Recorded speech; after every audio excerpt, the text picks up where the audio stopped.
Hello everyone, स्वागत है आपका आपके अपने चैनल परफेक्ट फार्मेसी पे।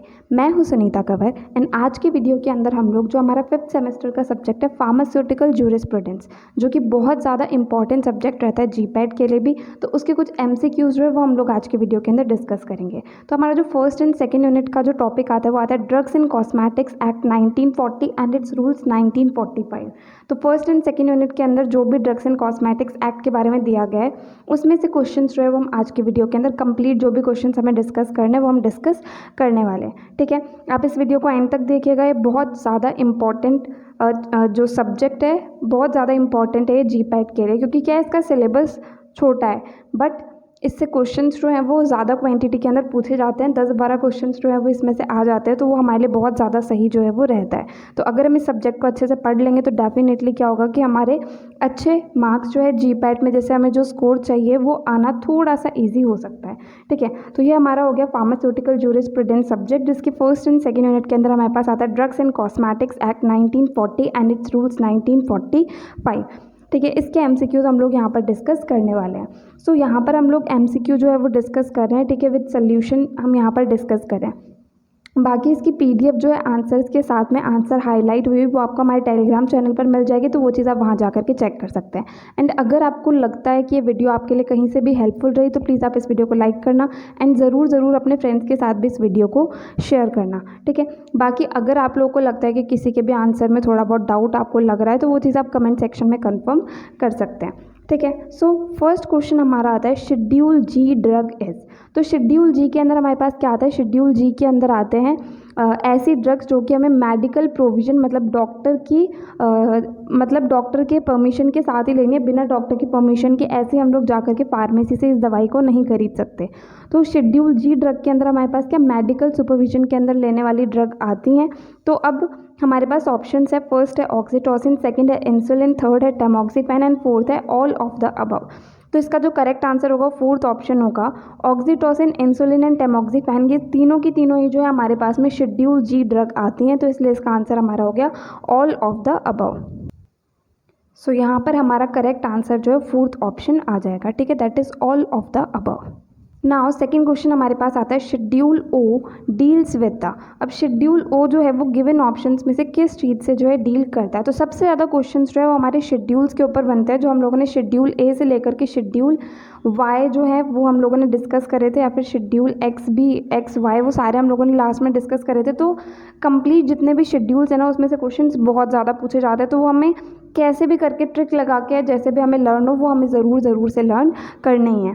ठीक है, तो first option is standards for the cosmetics, second option is standards for the surgical dressings, third option is standards for the umbilical tapes and fourth option is standards for the disinfectant fluids. तो अब यहाँ पर जो हमारा first option है standards for the cosmetics, तो इससे जो है शेड्यूल एस डील करता है। ठीक है, then standards for surgical dressings जो है वो शेड्यूल F2 होता है and standards for umbilical tapes जो है वो शेड्यूल F3 होता है। तो हमारा करेक्ट ऑप्शन यहाँ पर आ जाएगा डी ऑप्शन। तो यहाँ पर क्या होगा कि शेड्यूल ओ जो है वो डील करता है स्टैंडर्ड्स फॉर डिसइंफेक्टेंट फ्लूइड्स जो हम लोग यूज़ करते हैं उसके स्टैंडर्ड्स से जो है वो हमारा शेड्यूल ओ डील करता है। ठीक है, बाकी तीनों ऑप्शंस तो दूसरे शेड्यूल से रिलेटेड है, तो हमारा करेक्ट आंसर जो है वो फोर्थ ऑप्शन हो जाएगा। नाउ नेक्स्ट जो थर्ड क्वेश्चन है वो हमारे पास में आता है list of diseases and elements which a drug may not claim to prevent or cure will be found in. तो ऐसा कौन सा शेड्यूल है जिसके अंदर वो डिजीज़ की लिस्ट होती है जिसे आज की डेट में जितनी भी ड्रग्स डिस्कवर हुई हैं वो ठीक नहीं कर सकती हैं। ठीक है, तो ऐसी जो ड्रग्स है वो शेड्यूल जे के अंदर आती है। ये वाला जो है हमारा शेड्यूल जे बहुत ज़्यादा इंपॉर्टेंट है। हम लोगों ने जब यूनिट पढ़ी थी तो भी वहाँ पर जगह जगह पर हमें इसका नाम जो है वो पढ़ना ही था, तो इसलिए हमें अच्छे से याद रहना चाहिए कि शेड्यूल जे जो है वो डील करता है ऐसी डिजीज़ या एलिमेंट की लिस्ट से जिन्हें हम लोग ठीक नहीं कर सकते हैं। ठीक है, जिसे अभी जो भी ड्रग अवेलेबल है वो ठीक नहीं कर सकती हैं। तो यहाँ पर जो हमारा करेक्ट ऑप्शन है वो हो जाएगा फर्स्ट ऑप्शन। ठीक है, नाउ नेक्स्ट क्वेश्चन हमारे पास में आता है the drug which is not labelled in a prescribed manner is a. तो ऐसी ड्रग जिसे प्रॉपर मैनर के अंदर लेबल नहीं करा गया है वो कौन सी ड्रग होती है? तो हम लोग के पास यहाँ पर ऑप्शन है, first spurious drug, second miss branded drug, third adulterated drug and fourth all of the above. ठीक है, तो इसका जो करेक्ट आंसर हमारे पास में रहेगा वो आएगा मिस ब्रांडेड ड्रग। तो ऐसी ड्रग जो कि प्रॉपरली लेबल्ड नहीं होती है, प्रिस्क्राइब्ड मैनर के अंदर लेबल नहीं होती है, उसे हम लोग कहते हैं miss branded drug. Now next question हमारे पास आता है, small quantities of drugs the import of which is otherwise prohibited under section 10 of the DNC act may be imported for personal use if the quantity of the drug so imported shall not exceed. तो हमारे पास में यहाँ पर क्या गया, import वाला topic हम लोगों ने पढ़ा था, इम्पोर्ट ऑफ ड्रग्स। तो हम स्मॉल क्वांटिटीज ड्रग की जो है वो इम्पोर्ट कर रहे हैं जो कि प्रोहिबिटेड है सेक्शन 10 जो है ड्रग्स एंड कॉस्मेटिक्स एक्ट का, बट उसे हम लोग पर्सनल यूज़ के लिए इम्पोर्ट कर सकते हैं जब उसकी क्वांटिटी जो है वो एवरेज कितने डोज से ज़्यादा नहीं होनी चाहिए। तो ये हम लोगों ने इम्पोर्ट ऑफ ड्रग्स के अंदर पढ़ा था कि जो क्वांटिटी है वो 100 एवरेज डोज से ज़्यादा नहीं होगी तो उसका हम लोग पर्सनल यूज़ के लिए इम्पोर्ट कर सकते हैं। तो इसका जो करेक्ट आंसर होगा वो हमारा सी ऑप्शन होगा। ठीक है, कुछ क्वांटिटी हम ड्रग्स की जो है जो कि prohibited drugs and cosmetics act के अंदर उसे इम्पोर्ट कर सकते हैं पर्सनल यूज़ के लिए अगर उसकी जो क्वांटिटी है वो 100 एवरेज डोजेज से कम है। ठीक है, now next question, sixth question हमारे पास आता है, the license issue to a person or organization who doesn't have its own arrangements for manufacture but who intends to available manufacturing facilities owned by another licensee is. तो यहाँ पर हमारे पास simply क्या question है कि एक ऐसा लाइसेंस जो कि एक पर्सन या ऑर्गेनाइजेशन को दिया जाता है जिसके पास खुद के अरेंजमेंट नहीं है ड्रग्स वगैरह की मैन्युफैक्चरिंग करने के लिए, बट वो चाहते हैं कि वो मैन्युफैक्चरिंग करे किसी दूसरे की मैन्युफैक्चरिंग फैसिलिटीज़ के अंदर जिसके पास पहले से लाइसेंस है, तो उस लाइसेंस को हम लोग क्या कहते हैं? तो ये भी हम लोगों ने पढ़ा था, उस लाइसेंस को हम लोग सिंपली कहते हैं लोन लाइसेंस। लोन लाइसेंस जो है ये ऐसा लाइसेंस होता है जिसके अंदर क्या होता है कि हमारे पास खुद की जब जगह नहीं है मैन्युफैक्चरिंग के लिए और हम दूसरे की जगह पर जाकर के मैन्युफैक्चरिंग कर रहे हैं तो उसके लिए हमें जो लाइसेंस चाहिए होता है वो होता है लोन लाइसेंस। बाकी मैन्युफैक्चरिंग लाइसेंस तो सिंपली मैन्युफैक्चर के लिए चाहिए होता है एंड रीपैकिंग लाइसेंस जो है वो हमें किस लिए चाहिए होता है कि हम ड्रग्स को लार्ज क्वांटिटी से स्मॉल क्वांटिटीज़ के अंदर हम पैक करते हैं तो वहाँ पर हमें जो है रीपैकिंग लाइसेंस चाहिए होता है। तो इसका जो करेक्ट आंसर है वो हो जाएगा option B. Now next question हमारे पास आता है, शेड्यूल एक्स ड्रग इज। तो गिवन ऑप्शन में से कौन सी ड्रग जो है वो शेड्यूल एक्स ड्रग होगी? तो पहली बात, शेड्यूल एक्स ड्रग्स कौन सी होती हैं? वो ऐसी ड्रग्स होती हैं जो कि हमारे पास क्या हैबिट फॉर्मिंग ड्रग्स होती हैं, उन्हें हम लोग शेड्यूल एक्स ड्रग्स कहते हैं एंड उनका जो इम्पोर्ट मैन्युफैक्चर सेल ये सब है वो स्पेशल प्रोविजंस के द्वारा गवर्नड होता है। ठीक है, तो एंड दूसरी चीज़ हमें पता है जो हैबिट फॉर्मिंग ड्रग्स होती है वो हमारी शेड्यूल एक्स ड्रग्स रहती हैं। तो फर्स्ट ऑप्शन आता है एनाल्जिन, सेकंड ऑप्शन आता है डायज़ेपाम, थर्ड आता है फेनसाइक्लिडीन एंड फोर्थ ऑप्शन आता है क्लोरप्रोमाजीन। ठीक है, तो हमारा जो करेक्ट आंसर होगा यहाँ पर होगा सेकंड ऑप्शन। डायज़ेपाम जो हमारी ड्रग है जो क्या होती है हमारे पास उसके अंदर सेडेटिव्स एंड हिप्नोटिक्स के अंदर आती है, तो ये जो है ये एक शेड्यूल एक्स ड्रग होती है। इसका जो इम्पोर्ट मैन्युफैक्चर वो सब जो है वो स्पेशल प्रोविजंस के द्वारा गवर्नड होता है। तो इसका जो करेक्ट आंसर होगा वो हमारा सेकंड ऑप्शन हो जाएगा। ठीक है, now next question is guidelines and requirements on clinical trials for import and manufacture of new drug are covered in schedule. तो कोई भी नई ड्रग है उसका इम्पोर्ट एंड मैन्युफैक्चर करना है तो उसके लिए जो गाइडलाइंस एंड रिक्वायरमेंट्स होती है उसकी क्लिनिकल ट्रायल्स के लिए वो कौन से शेड्यूल के अंदर आती है? फर्स्ट ऑप्शन है schedule A, second is schedule K, third is schedule R first and fourth is schedule Y. इसका करेक्ट आंसर जो है हमारा फोर्थ ऑप्शन होगा। शेड्यूल वाई जो है इसके अंदर जो गाइडलाइंस एंड रिक्वायरमेंट्स होती है क्लिनिकल ट्रायल्स के लिए जब हम किसी भी नई न्यू ड्रग की इम्पोर्ट एंड मैन्युफैक्चर करते हैं तो वो जो है हमारे पास शेड्यूल वाई के अंदर लिखा होता है। इसके अलावा शेड्यूल ए जो है हमारे पास उसके अंदर क्या होता है कुछ एप्लीकेशन से रिलेटेड चीज़ें रहती हैं। शेड्यूल के जो है इसके अंदर क्या होता है कि ऐसी ड्रग्स जो कि एग्जाम्प्टेड है मैन्युफैक्चर ऑफ ड्रग्स के प्रोविजन से वो आती हैं। ठीक है, एंड जो हमारे पास में शेड्यूल R1 होता है उसके अंदर स्टैंडर्ड्स होते हैं मेडिकल डिवाइसेस के। तो करेक्ट आंसर हमारे पास हो गया option fourth. Now next ninth question is requirements for functioning and operation of blood bank and or preparation of blood components will be dealt in schedule। तो blood वगैरह से related जो हो गए blood bank and blood components वो चीज़ जो है हमारे पास में आती है शेड्यूल एफ के अंदर।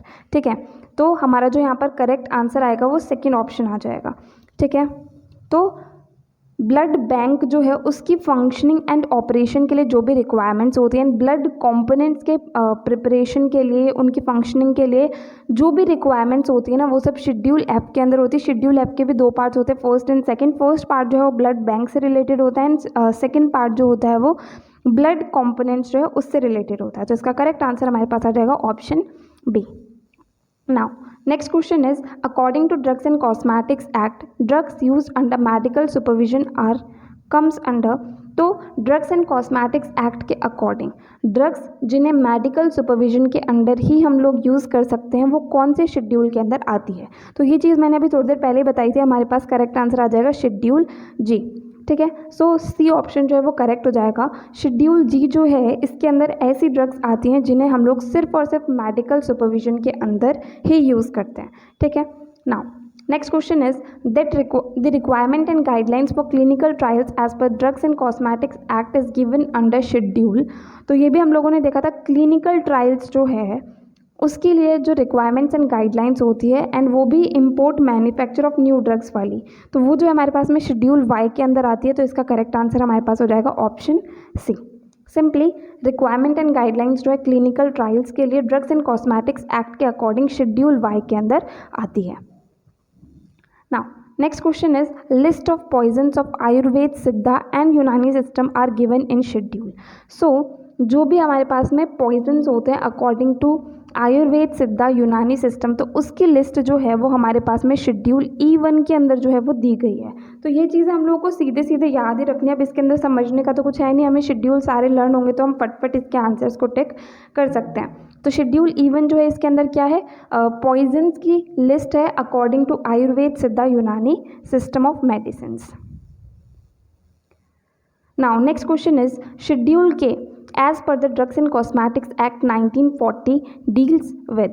तो शेड्यूल के जो है वो किस चीज़ से डील करता है, वो चीज़ भी हम लोगों ने अभी ऊपर देखी थी। तो यहाँ पर फर्स्ट ऑप्शन है standard complied by manufacture drug, requirement of factory premises, certain exemptions from import and certain exemptions from manufacturing. तो इसका जो करेक्ट आंसर है हमारे पास में ऑप्शन डी हो जाएगा। शेड्यूल के जो है जो ड्रग्स एंड कॉस्मेटिक्स एक्ट के अंदर आता है ये डील करता है कुछ एग्जाम्पशंस जो होती हैं मैन्युफैक्चरिंग के प्रोविजन से, मतलब मैन्युफैक्चरिंग जो है उसके कुछ प्रोविजंस होते हैं उससे फ्री होते हैं कुछ ड्रग्स, तो वो हमारे पास में आती हैं शेड्यूल के अंदर।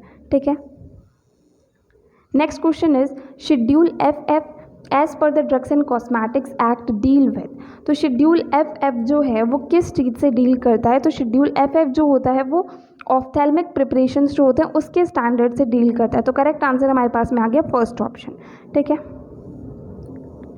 Now next question is successful completion of which phase of clinical trial one can get to permission to market the new drug. तो किस क्लिनिकल ट्रायल के फेज़ के बाद में हम लोग क्या है किसी भी नई ड्रग को मार्केट कर सकते हैं। तो ये चीज़ हम लोगों ने फार्माकोलॉजी के अंदर भी पढ़ी थी कि फेज़ फर्स्ट जो है जब वो सक्सेसफुली कंप्लीट हो जाता है क्लिनिकल ट्रायल का, तो उसके बाद में हम लोग किसी भी नई ड्रग को जो है मार्केट के अंदर बेच सकते हैं। ठीक है, फेज़ फर्स्ट के अंदर सबसे पहले क्या होता है, कुछ पेशेंट्स के ऊपर, बहुत ही थोड़े से पेशेंट्स के ऊपर 2 to 30 पेशेंट्स के ऊपर क्या है ट्रायल होता है एंड वो सेफ्टी के लिए होता है। फेज़ सेकंड के अंदर क्या होता है कि पेशेंट जिनको बीमारी होती है उनके ऊपर ड्रग को ट्राई करा जाता है ड्रग की सेफ्टी एंड ड्रग की इफेक्टिवनेस को देखने के लिए। देन फेज़ थर्ड जो है उसके अंदर इफेक्टिवनेस को कंफर्म करा जाता है, साइड इफेक्ट क्या क्या वो देखे जाते हैं, दूसरे ट्रीटमेंट्स जो उस डिजीज़ के लिए ऑलरेडी अवेलेबल है उससे उस चीज़ को कंपेयर करा जाता है। तो जब फेज़ थर्ड जो है वो कंप्लीट हो जाता है उसके बाद में हम ड्रग को मार्केट कर देते हैं। ठीक है, एंड देन फेज़ फोर्थ के अंदर क्या एडिशनल इन्फॉर्मेशन हम लोग को मिलती है अप्रूवल के बाद में, जैसे कि रिस्क क्या हो गए ड्रग्स के, बेनिफिट्स क्या हो गए, वो सारी चीज़ें। तो फेज़ थर्ड ट्रायल कंप्लीट होने के बाद में हम लोग को न्यू ड्रग को मार्केट करने की परमिशन जो है वो मिल जाती है। ठीक है, now next question is schedule M3 is related to. तो शेड्यूल M3 जो है वो गिवन ऑप्शंस में से किससे रिलेटेड होता है वो हम लोग को यहाँ पर बताना है। तो फर्स्ट ऑप्शन आता है लाइफ पीरियड ऑफ ड्रग्स, तो ये तो नहीं होगा क्योंकि उसके लिए हमारे पास शेड्यूल P होता है। ठीक है, देन आता है स्टैंडर्ड फॉर मेडिकल डिवाइसेस, तो मेडिकल डिवाइसेस से रिलेटेड हमारा M3 होता है, इसलिए हम इसे करेक्ट ऑप्शन कह सकते हैं। देन स्टैंडर्ड फॉर कॉस्मेटिक्स जो है वो शेड्यूल S के अंदर होता है एंड होम्योपैथिक मेडिसिन से रिलेटेड जो चीज़ होती है वो हमारे पास में शेड्यूल M1 के अंदर होती है। तो शेड्यूल M3 जो है वो मेडिकल डिवाइसेस जो है उसके लिए क्या क्या फैक्ट्री प्रीमाइसेस वगैरह की रिक्वायरमेंट होती है उनकी मैन्युफैक्चरिंग के लिए, वो चीज़ इसके अंदर आती है। And standards for medical devices जो है वो शेड्यूल R1 के अंदर आते हैं। बट यहाँ पर अगर हम चारों ऑप्शंस में से कंसिडर करें तो सबसे बेस्ट आंसर हमारा सेकेंड ऑप्शन ही आएगा, क्योंकि शेड्यूल M3 जो है वो मेडिकल डिवाइसेस से रिलेटेड होता है। उनकी मैन्युफैक्चरिंग जो है उसके लिए फैक्ट्री प्रीमाइसेस को जो रिक्वायरमेंट्स वगैरह होती है उससे रिलेटेड होता है, इसलिए करेक्ट आंसर हमारे पास में ऑप्शन बी हो जाएगा। Now next question is, standard for patent and proprietary medicines are contained in which schedule of drugs and cosmetics tool? तो patent and proprietary medicines के लिए जो standards होते हैं वो drugs and cosmetics act के किस schedule के अंदर आते हैं वो हम लोग को यहाँ पर बताना है। तो P जो है वो life period of drug से related होता है, ठीक है। Y जो है उसके अंदर clinical trials हमारे पास आती हैं। W जो होता है उसके अंदर क्या आती हैं, marketed drugs जो कि generic names के अंदर ही जाती हैं वो हमारे पास में आती है। तो शेड्यूल V जो है वो हमारा करेक्ट आंसर हो जाएगा। शेड्यूल वी के अंदर जो है पेटेंट एंड प्रोप्राइटरी मेडिसिन के स्टैंडर्ड से हम लोग डील करते हैं, ठीक है। Next question is, for ensuring the stability the minimum drug content at the end of expiry period in a patent and proprietary medicine other than vitamin, enzymes and antibiotics should not be less than. तो stability को ensure करने के लिए जब कोई एक patent या proprietary medicine है तो उसकी एक्सपायरी पीरियड ख़त्म होने के बाद में जो मिनिमम ड्रग कंटेंट है वो कितने से कम नहीं होना चाहिए, ठीक है। First option is 90% of label claim, second is 100% of label claim, third is 85% of label claim and fourth is 10% of label claim. तो इसका करेक्ट आंसर जो है वो हमारा ऑप्शन ए हो जाएगा। कोई भी हमारे पास पेटेंट या प्रोप्राइटरी ड्रग है, ठीक है, उसका जब एक्सपायरी पीरियड खत्म होता है तो उसके अंदर मिनिमम ड्रग कंटेंट जो है वो 90% तो होना ही चाहिए, तभी हम उसकी स्टेबिलिटी को इंश्योर कर सकते हैं, ठीक है। 90% से कम बिल्कुल भी नहीं होना चाहिए। नाउ नेक्स्ट क्वेश्चन हमारे पास आता है, list of minimum equipments required for efficient running of pharmacy is given in schedule. तो किसी भी फार्मेसी जो है उसकी एफिशिएंट रनिंग के लिए मिनिमम इक्विपमेंट्स जो हम लोग को चाहिए होते हैं, ठीक है, वो उसकी लिस्ट जो है कौन से शेड्यूल के अंदर आती है। तो ये भी हम लोगों को बहुत ही अच्छे से याद रखना है क्योंकि ये भी बहुत ज़्यादा इंपॉर्टेंट है। शेड्यूल एन जो है उसके अंदर लिस्ट आती है मिनिमम इक्विपमेंट्स की जो कि हमें किसी भी फार्मेसी की एफिशिएंट रनिंग के लिए चाहिए होती है, ठीक है। Next is, as per the drugs and cosmetics act 1940 phenobarbitone sodium belongs to schedule. तो फिनोबार्बिटॉन सोडियम जो है वो कौन से शेड्यूल से बिलोंग करती है। तो फिनोबार्बिटॉन जो है ये हमारे पास में क्या एक बार्बिचुरेट ड्रग आ जाती है। तो ये क्या होती है, सिडेटिव्स एंड हिप्नोटिक्स के अंदर ही आती है। तो वो हमारे पास में शेड्यूल एक्स ड्रग्स होती है क्योंकि वो हैबिट फॉर्मिंग ड्रग्स होती है एंड इनका जो इम्पोर्ट मैन्युफैक्चर सेल होता है वो गवर्नड होता है कुछ स्पेशल प्रोविजंस के द्वारा, ठीक है। तो इसका तो करेक्ट आंसर जो है वो हमारा सेकंड ऑप्शन हो जाएगा। फिनोबार्बिटॉन सोडियम जो है वो शेड्यूल एक्स ड्रग से बिलोंग करती है। नाउ नेक्स्ट क्वेश्चन आता है, ibuprofen belongs to which schedule as per drugs and cosmetics act 1940। So ibuprofen drug जो है हमारे पास ये कौन से शेड्यूल से बिलोंग करती है ड्रग्स एंड कॉस्मेटिक्स एक्ट के अकॉर्डिंग। तो आइबुप्रोफेन जो है ये हमारे पास में NSAIDs आती है ना, सबसे लास्ट में हम लोगों ने इसको पढ़ा था, non steroidal anti inflammatory drugs आती है जो हम लोग बहुत सारी जगह पर पेन ठीक करने के लिए इससे कहीं ना कहीं यूज़ करते हैं। तो ये जो है हमारी प्रिस्क्रिप्शन ड्रग होती है, मतलब बिना प्रिस्क्रिप्शन के जो है इस ड्रग को हम लोग नहीं ले सकते। तो प्रिस्क्रिप्शन ड्रग कौन से शेड्यूल में आती है, शेड्यूल एच के अंदर आती है। तो इसका करेक्ट आंसर हो जाएगा option D. Now next question is, total members of DTABR। तो DTAB जो है उसके टोटल मेंबर्स कितने होते हैं ये हम लोग को यहाँ पर बताना है। तो जब हम लोगों ने ये यूनिट पढ़ी थी तो उसके अंदर हम लोगों ने देखा था कि DTAB जो है इसके अंदर टोटल हमारे पास में 18 मेंबर्स होते हैं। तो इसका करेक्ट आंसर हो जाएगा ऑप्शन सी। कुछ होंगे एक्स ऑफिशियो मेंबर्स, कुछ नॉमिनेटेड मेंबर्स होते हैं, कुछ इलेक्टेड मेंबर्स होते हैं, ठीक है। तो टोटल मेंबर्स हो गए। DTAB क्या होता है, ड्रग्स टेक्निकल एडवाइजरी बोर्ड। तो इसके अंदर टोटल हमारे पास में 18 मेंबर्स जो है इसके अंदर होते हैं। Next question is, as per the drugs and cosmetics act good manufacturing practices is related to schedule. तो GMP गुड मैन्युफैक्चरिंग प्रैक्टिस हम लोगों ने 6 सेमेस्टर के अंदर जगह जगह पढ़ा है। बाकी 5th के अंदर भी हम लोगों ने देखा कि गुड मैन्युफैक्चरिंग प्रैक्टिसेस कहाँ पर आती हैं, शेड्यूल M के अंदर आती हैं। तो सिंपली शेड्यूल M जो है वो डील करता है गुड मैन्युफैक्चरिंग प्रैक्टिसेस से, ठीक है। Next question is, sera vaccine and toxoids comes under schedule. तो सेरा वैक्सीन एंड टॉक्सॉइड्स जो होते हैं ये हमारे क्या बायोलॉजिकल प्रोडक्ट्स होते हैं, ठीक है। बायोलॉजिकल प्रोडक्ट्स जो हैं वो आते हैं शेड्यूल सी के अंदर। तो इसका करेक्ट आंसर हमारे पास हो जाएगा option A. Now next question is particular should be appear on the label of schedule G drug. तो शेड्यूल जी ड्रग जो है उसके लेबल के ऊपर क्या लिखा होना चाहिए। तो हम लोगों को क्या पता है शेड्यूल जी के अंदर वो ड्रग्स आती हैं जो हमें मेडिकल सुपरविजन के अंदर ही लेनी होती है, ठीक है। तो करेक्ट आंसर कौन सा होगा। First option is to be sold on the prescription of a registered medical practitioner only. तो प्रिस्क्रिप्शन वाला तो हमारे पास में शेड्यूल एच होता है। Symbol NRX appear in red on the left top corner, तो ये शेड्यूल एक्स ड्रग्स होती हैं। Then it is dangerous to take the prescription except under medical supervision. तो यहाँ पर हमें मिल गया मेडिकल सुपरविजन, तो इसका करेक्ट आंसर ऑप्शन सी होगा, ठीक है। तो सिंपली शेड्यूल जी ड्रग के लेबल पर क्या लिखा होना चाहिए, it is dangerous to take the prescription except under medical supervision. Next question is Indian pharmacopoeia is published by the. तो इंडियन फार्माकोपिया जो है, जो हमारी IP होती है, वो किसके द्वारा पब्लिश करी जाती है। First option is ministry of health and family welfare. Second option is pharmacy council of India. Third option is ministry of human resources and development and fourth option is all India council of technical education, जो जिसे हम लोग AICTE भी कहते हैं। तो इसका correct answer जो है वो हमारा फर्स्ट ऑप्शन होगा। इंडियन फार्माकोपिया जो है वो ministry of health and family welfare के द्वारा पब्लिश करी जाती है, ठीक है। Next question is schedule related to shelf life of drugs. तो शेल्फ लाइफ ऑफ ड्रग या फिर जो लाइफ पीरियड ऑफ ड्रग्स होते हैं वो हमारे पास में होते हैं शेड्यूल P के अंदर। तो इसका करेक्ट आंसर आ जाएगा fourth option. Now next question is study of fundamental legal principles is called।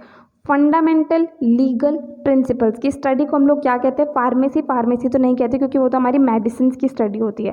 Pharmaceutics ये डोजेज फॉर्म की स्टडी होती है। जनरल फार्माकोलॉजी के अंदर हम लोग मेनली ADME एंड रिसेप्टर्स इन सब के बारे में पढ़ते हैं। तो लीगल प्रिंसिपल्स की स्टडी जो है वो हमारी जूरिस्प्रूडेंस होती है, जो हमारा सब्जेक्ट का नाम है। इसके अंदर हम अलग अलग लॉज जो हैं जो कि लीगली अप्लाई होते हैं उनके बारे में पढ़ते हैं। तो इसका करेक्ट आंसर हो जाएगा ऑप्शन बी।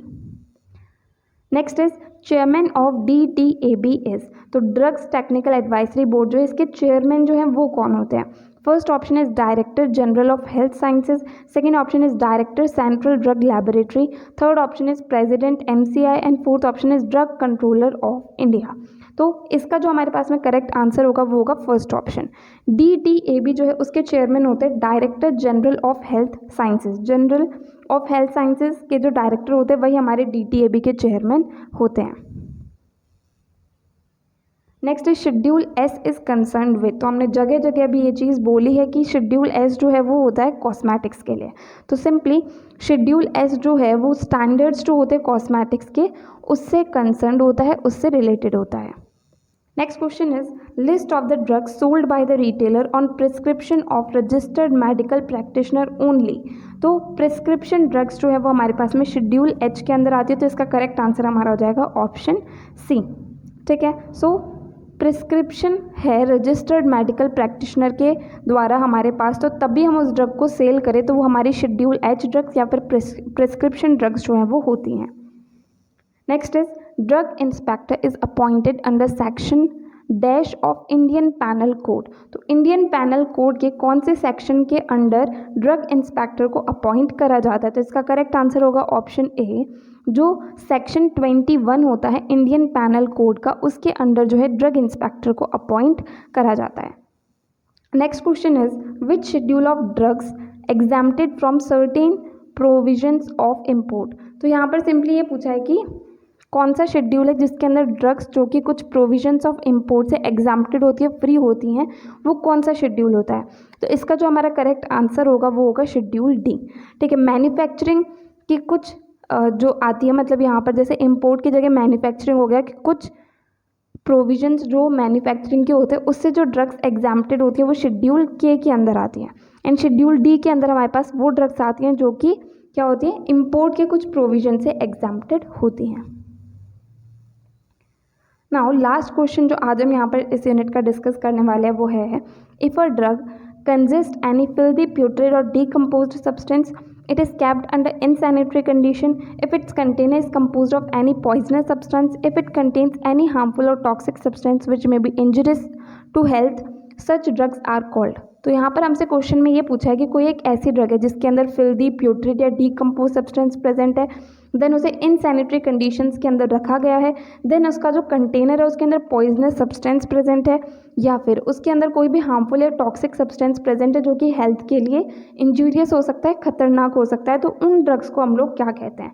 तो जब हम लोगों ने डेफिनेशंस पढ़ी थी तो ये सारी डेफिनेशंस हमारे पास किसके अंदर, एडल्ट्रेटेड ड्रग के अंदर आती हैं। तो हमारा जो करेक्ट आंसर है वो सेकंड ऑप्शन हो जाएगा। अगर कोई एक ड्रग है, ठीक है, उसके अंदर फिल्दी, प्यूट्रिड या डीकम्पोज सब्सटेंस प्रेजेंट है, उसे इनसैनिटरी कंडीशंस के अंदर रखा गया है, देन उसका कंटेनर जो है उसके अंदर पॉइजनस सब्सटेंस है, उसके अंदर हार्मफुल या टॉक्सिक सब्सटेंस हो सकते हैं, तो ऐसी ड्रग को जो है सिंपली एडल्ट्रेटेड ड्रग कहा जाता है। ठीक है, तो यहाँ पर आज जो हमें क्वेश्चन डिस्कस करने थे वो कंप्लीट होते हैं। अगर आपको इस वीडियो के अंदर कहीं भी कोई भी डाउट है तो आप कमेंट सेक्शन में पूछ सकते हैं। अगर नेक्स्ट वीडियो आप किसी पर्टिकुलर टॉपिक पे चाहते हैं तो भी आप कमेंट सेक्शन में बता सकते हैं। एंड अगर आपको ये वीडियो हेल्पफुल लगी तो प्लीज़ आप इस वीडियो को लाइक करना, अपने फ्रेंड्स के साथ भी शेयर करना और चैनल को सब्सक्राइब करना। थैंक यू सो मच इस वीडियो को एंड तक देखने के लिए एंड चैनल को सपोर्ट करने के लिए।